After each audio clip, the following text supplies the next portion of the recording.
بزرگان محترم، دنیا میں ہر چیز کی ایک صورت ہے تو اس صورت کی ایک روح بھی ہے، اس کا ایک ظاہر ہوتا ہے تو اس کا ایک باطن بھی ہوتا ہے۔ ایسے ہی قربانی کی ایک ظاہری شکل و صورت ہے اور ایک اس کی حقیقت اور اصلیت ہے۔ اس مبارک مہینے کی ایک خاص عبادت بیت اللہ کا حج ہے۔ اس وقت لاکھوں فرزندان توحید اس عظیم فریضے کی ادائیگی کے لیے حرم شریف کو پہنچ چکے ہیں، آج مینا میں اکٹھا ہو چکے ہیں۔ حج کے علاوہ اس مہینے کی ایک اور بڑی عبادت عید الاضحیٰ ہے، جس کو قربانی کی عید بھی کہتے ہیں۔ عید الاضحیٰ میں دنیا بھر کے مسلمان اللہ کے حضور اپنی جانوروں کی قربانی کر کے حضرت سیدنا ابراہیم علیہ السلام کی سنت کو تازہ کرتے ہیں۔ ایک بار حضرات صحابہ رضی اللہ عنہم نے اسی کے بارے میں اللہ کے نبی علیہ السلام سے پوچھا، یا رسول اللہ، یہ قربانی کیا چیز ہے؟ تو اللہ کے نبی علیہ السلام نے فرمایا، یہ تمہارے باپ حضرت ابراہیم علیہ السلام کی سنت ہے۔ ہر سال مسلمانان عالم کروڑوں جانوروں کی قربانی کر کے جانثاری اور فدائیت کے اس بے نظیر واقعے کی یاد کو تازہ کرتے ہیں، جو آج سے تقریباً 5,500 سال پہلے عرب کی سرزمین میں اللہ کے گھر کے پاس پیش آیا تھا۔ کیسا رقت انگیز اور ایمان افروز ہوگا وہ منظر جب ایک بوڑھے اور شفیق باپ نے اپنے نوعمر لختے جگر سے کہا، یا بنیا انی ارا فی المنام انی اذبحک فانظر ماذا ترى، پیارے بیٹے، میں نے خواب میں دیکھا ہے کہ میں تجھے ذبح کر رہا ہوں، تیری کیا رائے ہے بتا۔ قابل لائق فرزند نے کہا، یا ابت فعل ما تؤمر ستجدنی انشاءاللہ من الصابرین، ابا جان، آپ کو جو حکم دیا گیا ہے اسے کرو، آپ انشاءاللہ مجھے صبر کرنے والوں میں سے پائیں گے۔ پھر اخلاص وفا کے اس پیکر نے خوشی خوشی اپنی معصوم گردن زمین پر اس لیے ڈال دی کہ اللہ کی رضا اور حکم کی تعمیل کے لیے اس پر تیز چھری پھیر دی جائے۔ ایک کمزور رحم دل باپ نے اپنے محبوب لختے جگر کے سینے پر گھٹنا ٹیک کر اس کی معصوم گردن پر اس لیے تیز چھری پھیر دینے کا ارادہ کر لیا کہ اس کے رب کی مرضی اور حکم یہی ہے۔ اطاعت اور فرما برداری کا یہ بے نظیر منظر دیکھ کر رحمت خداوندی جوش میں آ گئی اور آواز دی، وَنَادَيْنَاهُ أَن يَا إِبْرَاهِيمُ قَدْ صَدَّقْتَ الرُّؤْيَا إِنَّا كَذَلِكَ نَجْزِي الْمُحْسِنِينَ، ہم نے انہیں آواز دی کہ اے ابراہیم، تم نے اپنا خواب سچ کر کے دکھایا، ہم وفادار بندوں کو ایسے ہی بدلہ دیتے ہیں۔ یقیناً یہ ایک کھلی آزمائش تھی۔ اس وقت ایک فرشتے نے ابراہیم علیہ السلام کے سامنے ایک مینڈھا پیش کیا کہ وہ اس کے گلے پر چھری پھیر کر جانثاری اور وفاداری کے جذبات کی سکون حاصل کرے، اور اللہ نے رہتی دنیا تک یہ سنت جاری کر دیا کہ دنیا بھر کے مسلمان ہر سال اسی دن جانوروں کے گلے پر چھری پھیر کر اس بے نظیر قربانی کی یاد کو تازہ کرے۔ اللہ نے قرآن مجید میں فرمایا، ہم نے ایک بڑی قربانی فدیے میں دے کر اس نوعمر بچے کو چھڑا لیا۔ اب ہم ذرا اپنی قربانی پر غور کریں اور اپنی زندگی کا جائزہ لے کر دیکھیں، کہیں ایسا تو نہیں ہے کہ ایک بکری کی قربانی دے کر ہم لوگ تمام قربانیوں سے چھٹی دے دی۔ اگر ہم اپنی زندگی کا حقیقت پسندانہ جائزہ لیں گے تو معلوم ہوگا کہ ہم قربانی کی اصل روح اور حقیقت سے بہت دور ہیں، جس کا نتیجہ یہ ہے کہ گھروں اور خاندانوں سے لے کر جماعتوں اور مکاتب فکر اور اداروں اور انجمنوں تک انتشار پھیل رہا ہے، اور وہ اسلام جس کا ڈھانچہ سراسر ایثار قربانی پر قائم ہوتا ہے، اس کا ایک ایک جوڑ ڈھیلا ہو رہا ہے۔ کبھی کبھار زندگی میں ایسے بھی واقعات، ایسے بھی موقع آتے ہیں کہ خدا کی رضا اور دین و ملت کے فائدے کے لیے اپنے جاہ و منصب کی قربانی کرنا پڑتا ہے، اور سب سے مشکل قربانی اپنی جاہ، انا اور گروہ عصبیت ہی کی ہوتی ہے، اور سب سے مشکل قربانی اپنی جاہ اور عصبیت ہی کی ہوتی ہے، جس کو قوم و ملت کے عام فائدے کے لیے پیش کر دینا ہوتا ہے۔ ہم ذرا اس کے اندر جا کر غور کریں گے تو نظر آئے گا کہ ایک قربانی وہ ہے جو سیدنا حضرت خالد بن ولید رضی اللہ عنہ نے یرموک میں دی تھی۔ دوسری قربانی وہ ہے جو حضرت حسن بن علی رضی اللہ عنہ نے حضرت معاویہ رضی اللہ عنہ کے مقابلے میں امت کے انتشار کو ختم کرنے کے لیے دی تھی، اور وہ بھی ایک قربانی ہے جو حضرت عمر بن عبدالعزیز علیہ الرحمہ نے اسلامی مملکت اور اسلامی سیرت کی راہ پر لگانے کے لیے اپنی زندگی کو بدل کر اور اپنے خاندان کے مفاد سے آنکھیں بند کر کے دی تھی۔ بڑی قربانی سے مراد قربانی کی یہی سنت ہے جس کا اہتمام ہر سال اسی دن مسلمانان عالم دنیا کے گوشے گوشے میں کرتے ہیں، اور لاکھوں مسلمان تو مکے کی اس سرزمین پر اس سنت کو تازہ کرتے ہیں جہاں یہ واقعہ پیش آیا۔ حضرت سیدنا ابراہیم علیہ السلام سے نہ تو اس قربانی کا ایک مطالبہ کیا گیا تھا اور نہ اچانک اس عظیم قربانی کے لیے تیار ہو گئے تھے، بلکہ ان کی پوری زندگی یہ قربانیوں کی یادگار ہے۔ حضرت ابراہیم علیہ السلام کی زندگی کو اگر قربانی کی تفسیر کہیں تو زیادہ صحیح ہوگا۔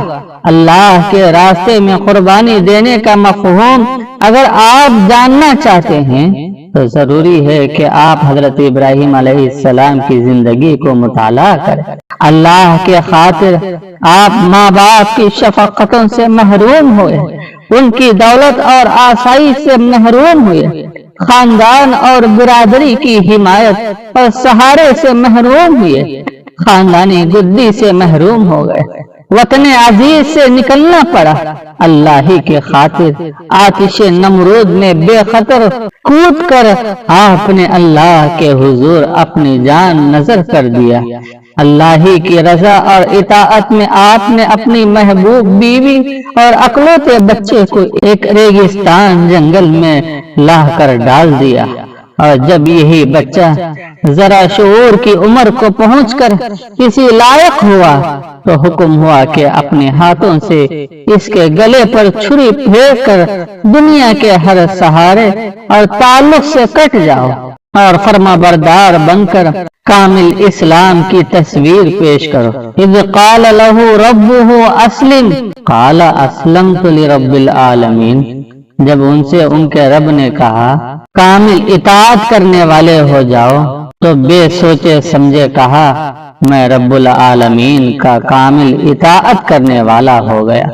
قربانی کا یہ بے نظیر عمل وہی کر سکتا ہے جو واقعتاً اپنی پوری شخصیت، پوری زندگی میں اللہ کا مکمل اطاعت گزار ہو، جو زندگی کے ہر معاملے میں اس کا وفادار ہو، جس نے اپنا سب کچھ اللہ کے حوالے کر دیا ہو۔ اگر آپ کی زندگی گواہی نہیں دے رہی ہے کہ آپ اللہ کے اطاعت کرنے والے اور وفادار ہیں، اور آپ نے اپنی پوری زندگی اللہ کے حوالے نہیں کی ہے، تو آپ محض چند جانوروں کا خون بہا کر ابراہیم علیہ السلام کی سنت کو تازہ نہیں کر سکتے، اس وعدے میں، اس عہد میں پورے نہیں اتر سکتے جو قربانی کرتے وقت آپ اپنے اللہ سے کرتے ہیں۔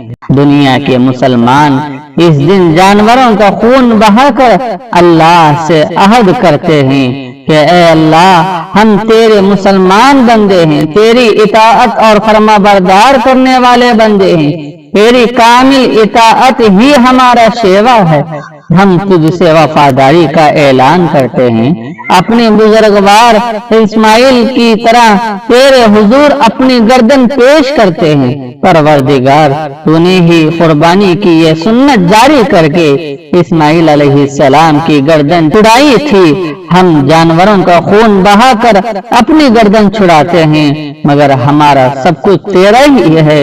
تیرا اشارہ ہوگا تو ہم تیرے دین کے خاطر اپنی گردن کٹانے اور اپنا خون بہانے سے پیچھے نہیں ہٹیں گے۔ ہم تیرے ہیں اور ہمارا سب کچھ تیرا ہے۔ ہم تیرے وفادار جانثار بندے حضرت ابراہیم علیہ السلام، حضرت اسماعیل علیہ السلام کے پیروکار ہیں، انہی کی عقیدت سے سرشار ہیں۔ قربانی کرتے وقت آپ جو دعا پڑھتے ہیں وہ دراصل وفاداری اور جانثاری کے انہی جذبات کا اظہار ہے۔ انی وجہت وجہی للذی فطر السماوات والارض حنیفا وما انا من المشرکین ان صلاتي ونسكي ومحياي ومماتي لله رب العالمین لا شریک له وبذلك امرت وانا اول المسلمین اللہم لک ومنک۔ میں نے پوری ایک سوئی کے ساتھ اپنا رخ ٹھیک کر دیا اس اللہ کی طرف جس نے آسمانوں اور زمینوں کو پیدا کیا ہے۔ میں شرک کرنے والوں میں سے نہیں ہوں۔ بلا شبہ میری نماز، میری قربانی، میری زندگی، میری موت سب کچھ اللہ کے لیے ہے، اس کا کوئی شریک نہیں ہے۔ اس کا مجھے حکم دیا گیا ہے اور میں فرما بردار مسلمان ہوں۔ اے اللہ، یہ تیرے ہی حضور پیش ہے، تیرا ہی دیا ہوا ہے۔ پھر سپردگی کی عجیب کیفیت کے ساتھ جانور کے گلے پر تیز چھری پھیرتے ہوئے آپ کہتے ہیں، بسم اللہ اللہ اکبر، اللہم تقبلہ منی کما تقبلت من خلیلک ابراہیم وحبیبک محمد علیہ الصلاۃ والسلام۔ اللہ کے نام سے جو بہت بڑا ہے، اے اللہ تو اس قربانی کو میری جانب سے قبول فرما، جس طرح تو نے اپنے دوست ابراہیم علیہ السلام، اپنے حبیب محمد صلی اللہ علیہ وسلم کی قربانی کو قبول کیا۔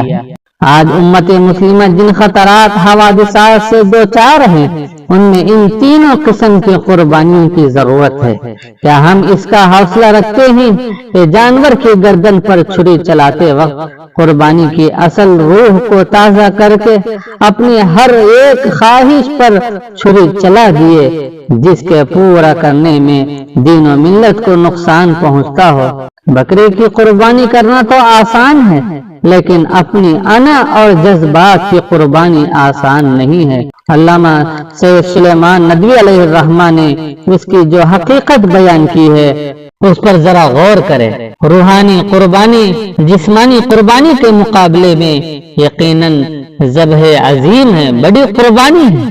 جسمانی قربانی کی تکلیف تو ایک لمحے کی بات، مگر روحانی قربانی تو کسی حق کام کی خاطر ساری زندگی جیتے جی کی قربانی ہے۔ مر کر نہیں بلکہ جی کر حق کی راہ میں ہر تکلیف اور مصیبت کو انگیز کرنا اور ہر وقت موت کے لیے آمادہ رہنا ہے۔ اصل میں اس واقعے کو تازہ کرنا، انہی جذبات کو دل و دماغ پر حاوی کرنا قربانی کی روح اور اس کا مقصد ہے۔ اگر یہ جذبات ارادے نہ ہوتے، اللہ کے راستے میں قربانی کی آرزو اور خواہش نہ ہوتی، اللہ کی کامل اطاعت اور سب کچھ اس کے حوالے کر دینے کا عزم ارادہ حوصلہ نہ ہوتا، تو محض جانوروں کا خون بہا دینے سے وہ مقصد حاصل نہیں ہوگا جو اس عمل سے مطلوب ہے۔ اللہ کو یہ جانوروں کے خون کی ضرورت نہیں ہے، نہ گوشت کی ضرورت ہے۔ وہ تو قربانی کرنے والے کے دل کی نیت کو دیکھتا ہے، اخلاص کو دیکھتا ہے، وفا کو دیکھتا ہے، تقوی جانثاری کے وہ جذبات، اس کو تو تقوی جانثاری کے جذبات مقصود ہے جو آپ کے دل میں پیدا ہوتے ہیں۔ اللہ تعالیٰ کہتے ہیں، لَن يَنَالَ اللَّهُ لُحُومُهَا وَلَا دِمَاؤُهَا وَلَكِن يَنَالُهُ التَّقْوَى مِنكُمْ۔ اللہ کو تمہارا گوشت بھی نہیں پہنچتا اور خون بھی نہیں پہنچتا، اس کے پاس تو صرف تقوی پہنچتا ہے۔ یہی تقوی اطاعت فرما برداری کا جو ہر قربانی کی روح ہے، اللہ کے یہاں صرف وہی قربانی قبولیت کا شرف حاصل کرتی ہے جو متقی لوگ اطاعت فرما برداری جانثاری کے جذبات کے ساتھ پیش کرتے ہیں۔ وَاتْلُ عَلَيْهِمْ نَبَأَ ابْنَيْ آدَمَ بِالْحَقِّ إِذْ قَرَّبَا قُرْبَانًا فتقبل من أحدهما ولم يتقبل من الآخر قال لأقتلنك قال إنما يتقبل الله من المتقين۔ ان کو آدم علیہ السلام کے دونوں بیٹوں کا قصہ صحیح سنا دو۔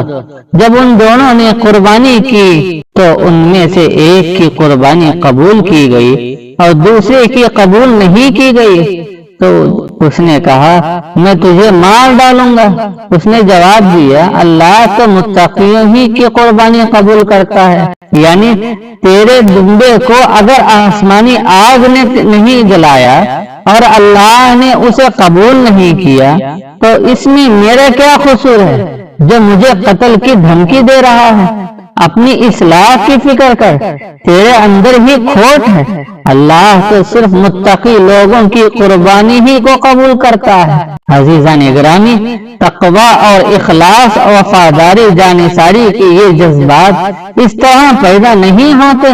کبھی کبھی آپ اللہ کو یاد کر لیں، کچھ ایسے مخصوص اعمال کبھی کبھی کر لیں جو اللہ سے تعلق اور اس کی راہ میں قربانی کی علامات ہیں، اور پھر اپنی سوچ کو، اپنی خیالات کو، احساسات کو، جذبات کو، اخلاق اور معاملات اطاعت اور وفاداری میں آپ آزاد ہیں کہ جو چاہیں سوچیں، جو چاہیں ارادے رکھیں، جو چاہیں کریں، اور جس کی اطاعت و فرما برداری کا چاہیں دم بھریں۔ اللہ سے یہ وعدہ کرنے کے بعد کہ میں اللہ کا مسلمان فرما بردار ہوں، حالانکہ اللہ سے یہ وعدہ کر دیا تھا کہ میں اللہ کا مطیع اور فرما بردار ہوں، اس کی کیا گنجائش ہے کہ ہم دوسرے عزموں اور طریقوں کو اطاعت کے لیے اپنائیں یا ایک کو دوسرے پر ترجیح دے کر اپنے لیے جائز اور قابل قبول قرار دے اور اپنی منمانی طریقوں کی پیروی کریں؟ کیا جانوروں کا فدیہ دے کر ہم نے اپنی جانوروں کو اس لیے چھڑایا ہے کہ ہم اپنی جانوں اور اپنی قوت صلاحیت کو جہاں چاہے پائے؟ قربانی کریں اور اللہ سے یہ امید کریں کہ وہ ان جانوروں کے گوشت اور خون کو قبول کر لے گا۔ اللہ کا دین آپ کی پوری شخصیت اور آپ کی پوری زندگی چاہتا ہے۔ وہ چاہتا ہے کہ آپ اس کی اطاعت کے ساتھ کسی اور کی اطاعت کا جوڑ نہ لگائیں۔ جن برگزیدہ بندوں کی سنت کو آپ تازہ کر رہے ہیں، انہیں دیکھیں کہ یہ وہ کس طرح کی زندگی اور کس طرح کے معاملے میں مکمل طور پر فرما بردار اور اطاعت کرنے والے تھے۔ اللہ سے اسلام اور بندگی کا عہد کرنے والے ابراہیم علیہ السلام کی پوری زندگی اسلام کی کیا تصویر پیش کرتی ہے؟ ان کی زندگی کو آپ بار بار پڑھیں اور اپنے دل و دماغ، شخصیت، معاشرے پر ان جذبات اور کیفیات کو طاری کرنے کی کوشش کریں جو اس پاکیزہ زندگی میں آپ کو نظر آئے گی، ورنہ قربانی کا حاصل اس کے سوا کچھ نہیں کہ عام دنوں کے مقابلے میں کچھ زیادہ گوشت کھانے اور کھلانے کے لیے آپ ایک جشن منا رہے۔ اللہ تعالیٰ ہمیں قربانی کی روح اور حقیقت کو سمجھنے اور اس پر عمل کرنے کی توفیق عطا فرمائے، اور ہماری اس ظاہری قربانی کو حقیقی قربانی کے لیے پیش خیمہ بنا دے، اور ہمارے دل میں اپنے احکامات پر اپنی جان قربان کر دینے کا حقیقی جذبہ پیدا فرمائے۔